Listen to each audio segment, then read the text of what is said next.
पुराने समय की बात है। मीरपुर राज्य में शंकरानंद नाम का एक आलसी ब्राह्मण रहता था। आलसी होने के साथ साथ वो निरा बुद्धू भी था। वो जितना बुद्धू और आलसी था, उसकी पत्नी मोती उतनी ही बुद्धिमान और फुर्तीली थी। एक दिन मोती शंकरा से बोली, सुनो जी, तुम्हारी गृहस्थी की गाड़ी अब मुझसे नहीं खींची जाती। तुम तो सारा दिन चारपाई पर लेटे खर्राटे भरते रहते हो और मैं एड़ी चोटी का जोर लगा के खून पसीना एक करके तुम्हारा पेट भरती हूं। ऐसा कब तक चलेगा? बस अब बहुत हो चुका। अब कुछ कमाओ धमाओ, वरना मैं तुम्हें छोड़कर अपने मायके चली जाऊंगी। शंकरानंद बोला, अरे मोती, ऐसा गजब ना करना। तेरे सहारे ही तो मेरे घर की नैया चल रही है। क्या तू मुझे बीच मझधार में छोड़कर चली जाएगी? मोती बोली, इसके सिवाय अब और चारा भी तो नहीं है। अब तो कुछ काम धाम करो, मैं तभी यहां रहूंगी, वरना। शंकरानंद ने बीच में ही मोती की बात काट कर कहा, वरना से आगे कुछ मत बोलना मोती। अरे आखिर मैं करूं भी तो क्या करूं? मेरे लिए तो काला अक्षर भैंस बराबर है, इसलिए पूजा पाठ में कर नहीं सकता और धन मेरे पास है नहीं जो कोई व्यापारी कर लूं। जादू भी नहीं जानता कि छू मंतर कहकर गरीबी दूर भगा लूं। कुछ समझ नहीं आता कि आखिर करूं तो क्या करूं। मोती बोली, अरे जादूगर ना सही, ज्योतिषी ही बन जाओ। शंकरानंद बोला, लेकिन ज्योतिष विद्या के बारे में तो मैं कुछ भी नहीं जानता। मोती बोली, अरे ज्योतिषी बनने में भला क्या लगता है? ब्राह्मण तो तुम हो ही, माथे पर चंदन का तिलक लगा लो, कुछ पोती पत्रे पास रख लो और घर के बाहर लोगों का भाग्य बांचने बैठ जाओ। शंकरानंद बोला, मोती, तूने तो ऐसे कह दिया जैसे ज्योतिष कोई खेल हो। ज्योतिष बनने के लिए ग्रह गोचर का ज्ञान होना चाहिए, नहीं तो किसी को कुछ बताओ और वो बात पूरी ना हो तो समझो आ गई ज्योतिषी की आफत। मोती बोली, ग्रह गोचर जानने की क्या आवश्यकता है? बस 7 दिनों के नाम याद कर लो, सोम मंगल बुध बृहस्पति शुक्र शनि रवि। इसके अलावा राहु और केतु। धड़ हुआ तो राहु और सिर हुआ तो केतु। बस यही कुछ सीखकर भी तुम सफल ज्योतिषी बन सकते हो। शंकरानंद कहने लगा, मोती, लगता है आज तू मुझे ज्योतिषी बनाकर ही छोड़ेगी। मोती बोली, देखो जी, आज तक आप अपनी मर्जी की ही करते रहे हो, मैंने कुछ नहीं कहा, लेकिन आज से आपको वही करना होगा जो मैं कहूंगी। शंकरानंद ने पूछा, अच्छा बताओ, आखिर मुझे करना क्या है? तब मोती ने उसे अपनी योजना समझाई। फिर शंकरानंद कहने लगा, अच्छा मोती, जैसा तुम ठीक समझो करो। मोती उसी समय अपने पड़ोसी प्यारे के यहां पहुंची। वहां पहुंचकर वो प्यारे की पत्नी ललिता से बोली, ललिता, जानती हो कल रात क्या हुआ? कल रात ज्योतिष की देवी ने साक्षात दर्शन देकर मेरे पति को ज्योतिष विद्या का प्रकांड पंडित बना दिया है। अच्छा? हाँ बहन, मैं सच कह रही हूं। ललिता बोली, चलो अच्छा हुआ, अब तुम्हारा निखट्टू पति कुछ कमाई धमाई तो कर सकेगा। इस प्रकार मोती आसपास के कई घरों में जा जाकर यह समाचार फैलाई। घर वापस लौटकर वो शंकरानंद से बोली, देखो जी, मैं तुम्हारी ज्योतिष विद्या के डंके घर घर बजाई हूं, अब तुम मेरी चतुराई का कमाल देखना। उसी रात मोती अपनी पड़ोसन ललिता के यहां पहुंच गई और आंगन में बंधी उसकी गाय को खूंटे से खोलकर पास ही के बाग में एक पेड़ से बांध आई। इस प्रकार उसने कई पड़ोसियों की गाय भैंस और घोड़े खोलकर गांव में इधर उधर बांध दिए। सुबह होने पर ललिता ने जब गाय को खूंटे से गायब पाया तो वो कहने लगी, अजी सुनते हो, हमारी गाय खूंटे पर नहीं बंधी हुई है, लगता है रात को कोई चोर उसे खोलकर ले गया है। उसका पति प्यारे हक्का बक्का सा बाहर आया और कहने लगा, अरे ये तो सचमुच ही गाय का खूंटा खाली पड़ा है। ललिता दुखी होते हुए कहने लगी, हाय, ना जाने कौन कसाई मेरी गाय को ले गया। सहसा उसे ध्यान आया कि कल मोती कह रही थी कि उसके पति शंकरानंद को ज्योतिष की देवी ने साक्षात दर्शन देकर उसे ज्योतिष विद्या का प्रकांड पंडित बना दिया है। क्यों ना शंकरा से जाकर पूछूं कि मेरी गाय कहां गई, उसे कौन खोलकर ले गया है। वो तुरंत ही उठी और आंसू पोंछकर मोती के घर की ओर चल पड़ी। ललिता को अपने घर की ओर आता देखकर मोती शंकरानंद के कान में फुसफुसाई, लो जी, तुम्हारा पहला ग्राहक चला आ रहा है। ललिता शंकरानंद के पास आकर बोली, पंडित जी, कल रात कोई मेरी गाय को चुरा कर ले गया है, आप जरा अपनी ज्योतिष विद्या से पता करके बताइए कि मेरी गाय कहां है, वो हमें वापस मिलेगी या नहीं। मैं अभी अपने पोती पत्रे देखकर बताता हूं। शंकरानंद पोती पत्रा खोलकर बैठ गया और ऐसा नाटक करने लगा जैसे वो बहुत ज्ञानी है। उसने कागज पर कुछ लकीरें खींची, उंगलियों पर कुछ हिसाब लगाया, फिर कहने लगा, ललिता भाभी, तुम्हारी गाय को जो चोर रात को खोलकर ले गया था, वो गाय को पास ही के बाग में बांध गया है। जाओ, बाग में से अपनी गाय खोल लाओ। ललिता बोली, मैं अभी बाग में जाकर गाय को खोलकर लाती हूं। लेकिन पंडित जी, एक बात तो बताइए, ये कमीनी हरकत आखिर हमारे साथ की तो किसने की? शंकरानंद बोला, ललिता भाभी, तुम्हें आम खाने से मतलब है या पेड़ गिनने से? तुम्हें तुम्हारी गाय मिल जाएगी, यही क्या कम है? फिर चोर का नाम पूछने से क्या फायदा? ठीक है, तब मैं अभी बाग में जाकर देखती हूं। ये कहकर ललिता और उसका पति उसी समय दौड़े दौड़े बाग में पहुंचे। अरे, ये तो सचमुच ही हमारी गाय यहां बंधी हुई है। इसका मतलब है कि शंकरानंद सचमुच ज्योतिषी बन गया है। उसकी बताई बात बिल्कुल सच निकली है। प्यारे और ललिता बाग में से अपनी गाय खोल लाए। गाय को घर पर बांधकर वो दोनों शंकरानंद के पास पहुंचे और कहने लगे, शंकरानंद भाई, तुम्हारी दया से हमारी खोई हुई गाय बाग में मिल गई है। ललिता ने 2 चांदी के सिक्के निकाले और शंकरानंद को देते हुए कहा, शंकरा भाई, तुम्हारी कृपा से हमारी खोई हुई गाय वापस मिली है, अतः लो, ये हमारी ओर से कुछ भेंट स्वीकार करो। ललिता भाभी, इसकी क्या आवश्यकता थी, पर जब तुम इतने अपनेपन से दे रही हो तो ले ही लेता हूं। रात में मोती जिन जिन के पशुओं को चोरी से इधर उधर बांध आई थी, वे सभी भी अपने खोए हुए पशुओं के बारे में शंकरानंद से पूछने आए। शंकरानंद के द्वारा बताए स्थान पर ही उन सभी के पशु बंधे मिल गए। ये देखकर गांव वाले कहने लगे, शंकरानंद तो पक्का जोशी बन गया है। उस रात को मोती ने शंकरानंद से कहा, देखा मेरी चतुराई का कमाल, एक ही दिन में भेंट के रूप में 15 चांदी के सिक्के इकट्ठे हो गए हैं। शंकरानंद भी खुश होते हुए कहने लगा, मोती, ये तो सचमुच ही कमाल हो गया। मैंने तो सपने में भी नहीं सोचा था कि एक ही दिन में घर बैठे इतनी कमाई हो जाएगी। दोनों खुशी से फूले नहीं समा रहे थे। अगले दिन ही उनकी खुशी कपूर की तरह उड़ गई जब कल्लो धोबी उनके पास आया और कहने लगा, पंडित जी, मेरा गधा खो गया है। मैं उसे खोज खोज कर हार गया हूं, पर वो कहीं नहीं मिला। आप जरा पोती पतरा देखकर बताइए कि मेरा गधा मिलेगा या नहीं। अब तो शंकरानंद की सिट्टी पिट्टी गुम हो गई। वो सोचने लगा, कल तो मोती लोगों की गाय व अन्य पशु चुरा कर जगह जगह बांध आई थी, इसीलिए मेरे बताए स्थानों पर लोगों के पशु मिल गए थे। इसका गधा तो मोती कहीं बांध कर नहीं आई, तो इसको इसके गधे के बारे में कैसे बताऊं? शंकरानंद की परेशानी भांपकर मोती कल्लो धोबी से बोली, गधे के बारे में ज्योतिष लगाने में बहुत मेहनत करनी पड़ती है। इसके लिए आज रात को मां जगदम्बा की पूजा करनी पड़ेगी। जोशी जी कल सुबह तुम्हारे गधे के बारे में तुम्हें बताएंगे। ठीक है पंडित जी, मैं कल सुबह फिर पूछने आ जाऊंगा। ऐसा कहकर वो निराश सा वापस चला गया। उसके जाने के बाद शंकरानंद कहने लगा, भाग्यवान, अब क्या होगा? कल कल्लो जब आएगा तो उसे मैं क्या जवाब दूंगा? कल तो सबके सामने हमारे झूठ की पोल खुल जाएगी।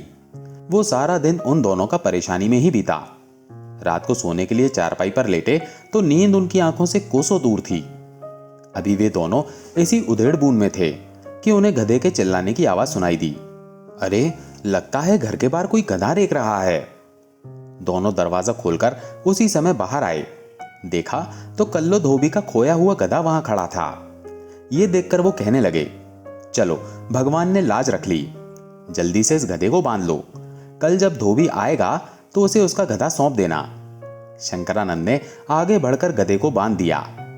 सुबह जब कल्लो उनके पास आया तो शंकरानंद कहने लगा, कल रात मैंने मां जगदम्बा का जाप किया था, जिसके तप के प्रभाव से तुम्हारा गधा जहां था वहां से सीधा मेरे यहां खिंचा चला आया। लो, अपना गधा संभालो। कल्लो धोबी कहता है, वाह जोशी जी, वाह, आप तो बड़े ज्ञानी हैं। फिर वो गधे के सिर पर हाथ फेरता है और पंडित जी को दक्षिणा देकर घर लौट जाता है। अब तो शंकरानंद की ज्योतिष विद्या की कीर्ति दूर दूर तक फैल गई थी। मीरपुर के राजा मीर सिंह के कानों में भी ये बात पहुंची। राजा कहने लगे, अरे, हमारे राज्य में इतना ज्ञानी ज्योतिषी रहता है, ये तो हमें पता ही नहीं था।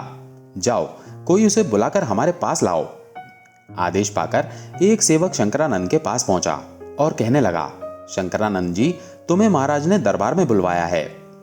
कुछ सोचकर वो सेवक से बोला, ठीक है, तुम चलो, मैं अभी तैयार होकर दरबार में उपस्थित होता हूं। ये सुनकर सेवक चला गया। अब बदहवास सा शंकरानंद मोती के पास पहुंचा और कहने लगा, मोती, अभी अभी दरबार से राजा मीर सिंह का सेवक मुझे बुलाने आया था। राजा मीर सिंह ने मुझे ना जाने क्यों दरबार में बुलाया है। मोती कहने लगी, राजा मीर सिंह के बारे में कौन नहीं जानता, वो तो महामूर्ख है। हर समय वो मूर्खों और चापलूसों से घिरा रहता है। तुम्हें उससे डरने की कोई आवश्यकता नहीं है। सुनो, दरबार में जाकर तुम वही करना जो मैं तुम्हें समझाती हूं। ये कहकर मोती ने धीरे से उसे कुछ समझाया। फिर शंकरानंद धड़कते हुए दिल से दरबार में मीर सिंह के सामने पहुंचा और कहने लगा, प्रणाम महाराज। राजा बोला, शंकरानंद, हमने सुना है तुम ज्योतिष शास्त्र के प्रकांड ज्ञाता हो। शंकरानंद बोला, आपने सही सुना है महाराज। राजा बोला, तो फिर तैयार हो जाओ, अब हम तुम्हारी ज्योतिष विद्या की परीक्षा लेंगे। शंकरानंद ने सोचा, अब तो मर गए। मीर सिंह ने तत्काल ही अपनी मुट्ठी में कुछ दबाया और कहने लगा, शंकरानंद, अपनी ज्योतिष विद्या से बताओ कि इस समय हमारी मुट्ठी में क्या बंद है। शंकरानंद ने भय से आंखें मूंद ली और घबराहट में उसके मुंह से निकला, हाय रे मोती, अब तो गया। ये शंकरानंद का सौभाग्य था कि मीर सिंह ने अपनी मुट्ठी में एक मोती बंद किया था। शंकरानंद के मुंह से निकले शब्दों को सुनकर राजा कहने लगा, मान गए कि तुम बुद्धिमान होने के साथ साथ कुशल ज्योतिषाचार्य भी हो। हमारी मुट्ठी में सचमुच मोती ही था। अब शंकरानंद ने चैन की सांस ली। तभी मीर सिंह ने दरबार में घोषणा की, हम आज से शंकरानंद को राजकीय ज्योतिषाचार्य और अपना मुख्य सलाहकार नियुक्त करते हैं। यह सुनकर शंकरानंद खुशी से उछलता हुआ घर वापस लौटा और सारी बात अपनी पत्नी मोती को बताई। ये खबर सुनकर मोती खुशी से उछल पड़ी। उधर दूसरी ओर राजा मीर सिंह के चारों ओर रहने वाले चापलूस शंकरानंद के विरुद्ध गुप्त मंत्रणा कर रहे थे। एक बोला, महाराज ने शंकरानंद को अपना सलाहकार और राज ज्योतिषी बना लिया है, अब तो महाराज शंकरानंद के कहने पर ही चलेंगे। दूसरा बोला, इस प्रकार तो महाराज की नजरों में हमारी कीमत कम हो जाएगी। तो तीसरा बोला, कोई ऐसा उपाय करना चाहिए जिससे महाराज शंकरा के चंगुल से निकलकर वापस हमारे चंगुल में आ जाएं। इस प्रकार धीरे धीरे कई माह बीत गए। मोती और शंकरा अब महल में ही रहने लगे थे। एक दिन जब शंकरा राजा मीर सिंह से मिलने उनके कक्ष के बाहर पहुंचा तो उसने सुना अंदर महाराज के पास कुछ मंत्रीगण बैठे हुए कुछ वार्तालाप कर रहे थे। शंकरानंद द्वार से कान लगाकर उनकी बातें सुनने लगा। महामंत्री कहने लगा, महाराज, आप इतने दिनों से शंकरानंद को बहुत ज्यादा मान सम्मान दे रहे हैं, वो इतने आदर का पात्र नहीं है। इस पर राजा बोला, महामंत्री जी, शंकरानंद बहुत ही गुणी व्यक्ति है, उसे मान सम्मान मिलना ही चाहिए। महामंत्री बोला, महाराज, आपका सोचना गलत है। मैंने गुप्तचरों के द्वारा शंकरानंद के पूर्व जीवन के बारे में जांच पड़ताल करवाई है, जिससे पता चला है कि राज ज्योतिषी और आपका सलाहकार बनने से पहले शंकरानंद महाबुद्धू और अनपढ़ था। महाराज, मुझे तो लगता है कि वो आपके साथ ठगी कर रहा है। वो ढोंग रचाकर राज ज्योतिषी और आपका सलाहकार बन बैठा है। राजा ने कहा, मगर महामंत्री जी, शंकरानंद के द्वारा बताई सारी बातें सच कैसे निकलती हैं?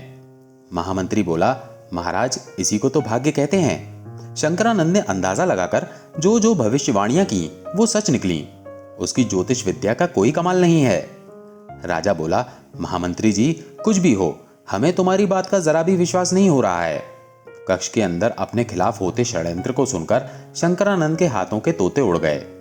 वो उल्टे पांव लौटकर मोती के पास आया और कहने लगा, मोती, राजा से सुख बहुत भोग लिया, लगता है अब हम पर शीघ्र कोई संकट आने वाला है। मोती ने पूछा, आखिर क्या हुआ है जो तुम इस प्रकार की बातें कर रहे हो? शंकरानंद बोला, मोती, महामंत्री व अन्य लोगों ने मेरे विरुद्ध महाराज के कान भरने शुरू कर दिए हैं। मुझे तो लगता है वे लोग मेरे विरुद्ध कोई षड्यंत्र रचने वाले हैं। मोती बोली, तो इसमें इतना परेशान होने की क्या बात है? लगता है इस षड्यंत्र को श्रेय देने वाले महामंत्री जी हैं। मुझे उन्हें सबक सिखाना ही होगा। तुम फिक्र ना करो पंडित जी, मैं कोई ना कोई उपाय सोचती हूँ। अगले दिन ही राजा मीर सिंह की रानी जब अपने स्नान गृह में स्नान कर रही थी तो मोती ने मौके का फायदा उठाकर रानी के मेज पर रखे आभूषणों में से रानी का 9 लखा हार उठा लिया। फिर सावधानी से एक एक कदम उठाती हुई स्नान गृह से निकल गई और शंकरानंद को अपनी योजना बता दी। कुछ देर बाद जब रानी नहाकर बाहर निकली और वस्त्र बदलकर मेज पर रखे आभूषणों पर अपनी दृष्टि डाली तो वो अपना 9 लखा हार ढूंढने लगी। रानी ने हार को बहुत ढूंढा पर 9 लखा हार नहीं मिला। वो उदास सी मीर सिंह के कक्ष में पहुंची। तो राजा कहने लगा, क्या बात है रानी, तुम्हारा मुंह क्यों उतरा हुआ है? रानी बोली, महाराज मेरा 9 लाख का हार खो गया है। राजा हैरान होकर बोला, क्या? वो तो हमारा पीढ़ियों से चला आ रहा खानदानी हार था। मीर सिंह ने उसी समय एक सेवक को आदेश दिया, जाओ इसी समय राज जोशी शंकरानंद जी को बुलाकर लाओ। सेवक उसी समय शंकरानंद को बुलाने चला गया। इधर दूसरी ओर मोती योजना अनुसार महामंत्री के घर पर उसकी पत्नी के पास पहुंची और कहने लगी, बहन रथ में बैठकर इधर से गुजर रही थी कि प्यास लगाई। तुम्हारा घर सामने देखा तो रथ से उतरकर पानी पीने चली आई। महामंत्री की पत्नी ने कहा, यह तो तुमने बड़ा ही अच्छा किया, मैं भी तुम्हारे लिए पानी लेकर आती हूं। उसके जाते ही मोती ने झटपट वस्त्रों में छिपा 9 लाख का हार निकाला और उसे मेज पर रखे फूलदान में डाल दिया। तभी महामंत्री की पत्नी ने पानी लाकर मोती को पिलाया। तत्पश्चात मोती कहने लगी, बहन कुछ सुना तुमने? रानी जी का 9 लाख का हार चोरी हो गया है। महामंत्री की पत्नी ने आश्चर्यचकित होकर कहा, क्या रानी जी का 9 लाख का हार चोरी हो गया है? लेकिन हार चोरी कैसे हो सकता है? उधर मीर सिंह का सेवक शंकरानंद के पास पहुंचा और कहने लगा, राज जोशी जी आपको महाराज ने इसी समय बुलाया है। शंकरानंद ने अपने पोती पत्रे उठाए और उसी समय मीर सिंह के पास पहुंचा और कहने लगा, महाराज मेरे लिए क्या आज्ञा है? राजा बोला, राज जोशी जी हमारी रानी का 9 लाख का हार चोरी हो गया है। आप पत्रा देखकर यह बताइए कि यह करतूत किसकी है? 9 लाख का हार किसने चुराया है? शंकरानंद तुरंत ही अपने पोती पत्रे खोलकर बैठ गया और उन्हें पढ़ने का ढोंग करने लगा। पोती पत्रे देखता हुआ वो बुरी तरह से चौंका। ओह! राजा ने पूछा, क्या हुआ राज जोशी जी, आप चौंक क्यों पड़े? शंकरानंद बोला, बात ही कुछ ऐसी है महाराज। तो सुनिए महाराज, मैंने 9 लाख का हार के चोर का पता लगा लिया है। राजा बोला, तो जल्दी से बताओ वो कौन है? शंकरानंद बोला, महाराज 9 लाख का हार के चोर महामंत्री जी हैं। अब तो राजा भी चौंक गया। क्या महामंत्री जी 9 लाख का हार के चोर? नहीं नहीं, भला ऐसे कैसे हो सकता है? शंकरानंद गंभीर होकर बोला, महाराज ग्रह दशाएं ऐसा ही कह रही हैं और ग्रह दशाएं कभी झूठ नहीं बोला करती। राजा बोला, राज जोशी जी लगता है इस बार आप कहीं चूक गए हैं, तभी आप ये गलत भविष्यवाणी कर रहे हैं। शंकरानंद बड़े विश्वास के साथ बोला, महाराज शायद आपको मेरी कही बात पर विश्वास नहीं हो पा रहा है। आप ऐसा करिए, आप मेरे साथ इसी समय महामंत्री जी के आवास पर चलिए, मैं आपको वहीं पर बताऊंगा कि महामंत्री ने 9 लाख का हार कहाँ छुपाया हुआ है। राजा बोला, हाँ यही ठीक रहेगा, लेकिन एक बात याद रखो, तुमने राज्य के महामंत्री के ऊपर 9 लाख का हार चोरी करने का गंभीर आरोप लगाया है। यदि तुम्हारा आरोप गलत निकला तो हम तुम्हारी गर्दन उड़ा देंगे। तब दोनों रथ में बैठकर उसी समय महामंत्री के आवास की ओर चल पड़े। महामंत्री उन दोनों को अपने यहाँ देखकर बौखला सा गया और कहने लगा, महाराज आप यहाँ? सेवक को आदेश दिया होता मैं स्वयं महल में दौड़ा चला आता। राजा बोला, महामंत्री जी बात ही कुछ ऐसी है जिसके सच और झूठ का निर्णय यहाँ आए बिना कदापि नहीं हो सकता था। महामंत्री ने पूछा, ऐसी कौन सी बात है महाराज? राजा ने कहा, महामंत्री जी हमारी रानी का 9 लाख का हार चोरी हो गया है। राज जोशी शंकरानंद जी का कहना है कि वो हार आपने चुराया है। महामंत्री भी चौंक कर बोला, यह आप क्या कह रहे हैं महाराज? मैं भला महारानी के हार की चोरी क्यों करूंगा? महाराज मुझे तो लगता है शंकरानंद जी का दिमाग फिर गया है, जो ये ऐसा झूठा आरोप मुझ पर लगा रहे हैं। अब शंकरानंद जो कि अभी तक चुप था, महामंत्री से बोला, महामंत्री जी मेज पर जो फूलदान रखा है जरा उसे उठाकर यहाँ लाइए। महामंत्री ने फूलदान शंकरानंद को दे दिया। शंकरानंद ने फूलदान को उल्टा किया और 9 लाख का हार बाहर मेज पर आ गिरा। ये देखकर महामंत्री का मुंह भय से सफेद हो गया। मीर सिंह ने कड़क कर महामंत्री से पूछा, महामंत्री जी ये हार यहाँ कैसे आया? महामंत्री बोला, मैं क्या जानूं महाराज। ये सुनते ही मीर सिंह का क्रोध और भड़क उठा और वो कहने लगा, महामंत्री जी हार चोरी करके तुमने बहुत बड़ा अपराध किया है, जिसकी सजा तुम्हें अवश्य मिलेगी। मेरा आदेश है कि महामंत्री जी को अभी इसी समय कारागार में बंद कर दिया जाए। महामंत्री गिड़गिड़ाया, महाराज मैंने हार नहीं चुराया है, लेकिन महाराज ने उसकी एक ना सुनी। तभी कुछ सैनिकों ने महामंत्री को गिरफ्तार किया और उन्हें जेल में डाल दिया। शंकरानंद के साथ राजा मीर सिंह वहां से वापस चला आया। घर आकर शंकरानंद मोती से बोला, मोती, अपने एक शत्रु का सफाया तो हो गया, लेकिन ऐसा कब तक चलेगा? मोती ने पूछा, तुम्हारे कहने का मतलब क्या है? शंकरानंद बोला, मोती, महामंत्री को तो अपने जाल में फंसा के हमने कारागार में डलवा दिया, लेकिन इसका यह मतलब तो नहीं है कि अब हमारे विरुद्ध कोई और चाल नहीं चलेगा। महामंत्री के बाकी साथी हमारा पीछा नहीं छोड़ेंगे और किसी दिन उनकी बातों में आकर राजा मीर सिंह मेरा सिर कलम करा सकता है। मोती, तुमने जो खेल शुरू किया है ये खतरे का खेल है। ये खेल हमें और नहीं खेलना चाहिए। मोती बोली, पंडित जी, शायद तुम ठीक कह रहे हो। मूर्ख मीर सिंह हमें कभी भी अपना निशाना बना सकता है। मैंने इस खतरे के खेल से बचने का उपाय भी सोच लिया है। मैं आज ही महल में ये बात फैला देती हूँ कि बहुत पढ़ने और पूजा पाठ करने से तुम पागल हो गए हो। तब तुम्हें पागल जानकर राजा मीर सिंह तुम्हें राज जोशी के पद से हटा देगा और हम फिर से चैन की जिंदगी बिता सकेंगे। मोती उसी समय महल में मीर सिंह के पास गई और कहने लगी, महाराज, गजब हो गया, राज जोशी जी पागल हो गए हैं। ये बात सुनकर राजा ने कहा, क्या जोशी जी पागल हो गए हैं? ये सब कैसे हुआ? तब मोती ने रोते रोते राजा मीर सिंह को शंकरानंद के बारे में झूठी कहानी सुना दी। मोती की बात सुनकर राजा कहने लगा, हमें बेहद दुख है कि राज जोशी जी पागल हो गए हैं, पर तुम्हें घबराने की कोई आवश्यकता नहीं है। हम राज जोशी और तुमसे राजकीय आवास और अन्य सुख सुविधाएं नहीं छीनेंगे। तुम लोग पहले की तरह महल में ही रहते रहोगे। सारी सुख सुविधाएं तुम्हें पहले की ही तरह मिलती रहेंगी। मोती तो यही चाहती थी।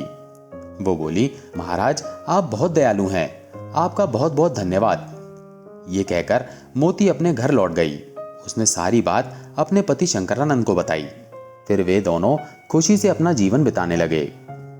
दोस्तों, अगर आपको ये कहानी अच्छी लगी हो तो लाइक और कमेंट जरूर करें और इसी तरह की मजेदार कहानियां सुनने के लिए चैनल को सब्सक्राइब करें। धन्यवाद।